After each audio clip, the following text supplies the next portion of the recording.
मैं आज आपको चेतना के स्तर के बारे में बताने वाला हूँ। चेतना क्या होती है और अपनी चेतना को कैसे हम ऊपर उठाएँ।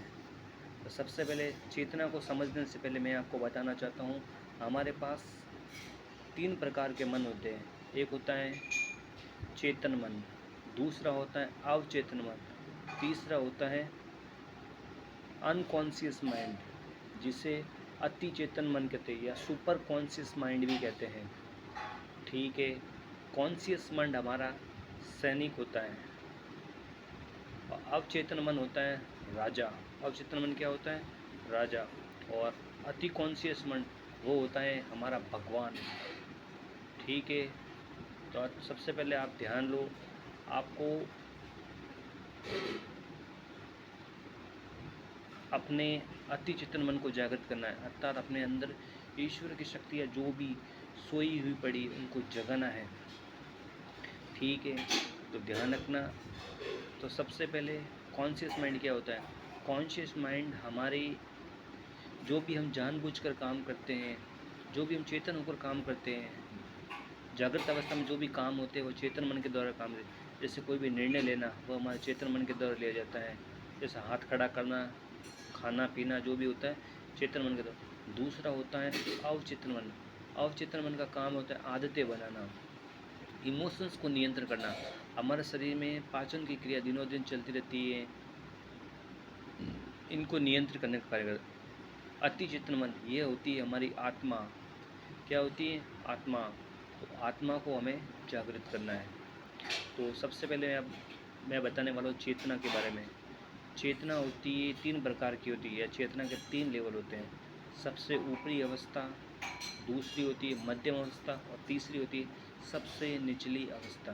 तो सबसे पहले मैं आपको बताने वाला हूँ सबसे निचली अवस्था वाले लोगों की क्या विशेषता होती है। वे लोग जिनकी अवस्था चेतना का स्तर सबसे नीचे होता है वो हमेशा बहुत ही बुरा महसूस करते हैं, मतलब उनमें नेगेटिव इमोशंस भरे हुए होते हैं। वो हर बात चिंता में रहते हैं, गुस्सा करते हैं, छोटी छोटी बातों पे चिढ़ जाते हैं। वे लोगों को देख ईर्ष्या करते हैं, जलन करते हैं। वे लोगों के बारे में बुरा भला बोलते हैं, उनको दोष देते हैं। मतलब जिनकी चेतना सबसे निचले स्तर हो, वो उसको पता नहीं है कि उसके पास बहुत सारा खजाना है, हीरे की खाने हैं, परंतु उसको पता नहीं चल पाता है।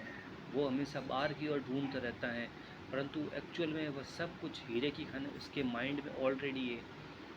ठीक है, अब है दूसरा स्तर, चेतना का दूसरा स्तर। इसमें व्यक्ति को मिक्स्ड इमोशंस आते हैं, मतलब मिश्रित भावनाएं।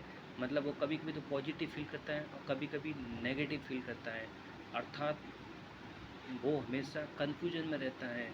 वो करना तो बहुत कुछ चाहता है परंतु एक्शन नहीं ले पाता है। एक्शन अर्थात उसको पता तो चल जाता है कि हीरे की खदानें कहाँ हैं, परंतु वो उसको एक्शन में नहीं ले पाता है। और चेतना का सबसे ऊपरी स्तर होता है, उसमें व्यक्ति हमेशा पॉजिटिव महसूस करता है, सकारात्मक। वो हमेशा प्रेम से भरा हुआ, खुशी से भरा हुआ रहता है।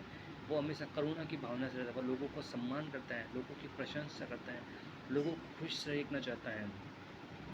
तो ये इस व्यक्ति को पता होता है कि हीरे की खदानें कहाँ हैं और वो एक्शन भी लेता है, वो लगातार एक्शंस लेता रहता है, लगातार एक्शन लेता रहता है। तो ये होते चेतना के स्तर। तब सबसे पहले अपने चेतना मैं बताऊंगा चेतना के स्तर को कैसे ऊपर उठाए। चेतना के स्तर को ऊपर उठाने का सबसे पहले अपने आप को जागरूक होना आवश्यक है। आपको पता होना चाहिए कि आपकी चेतना का कौन सा स्तर है।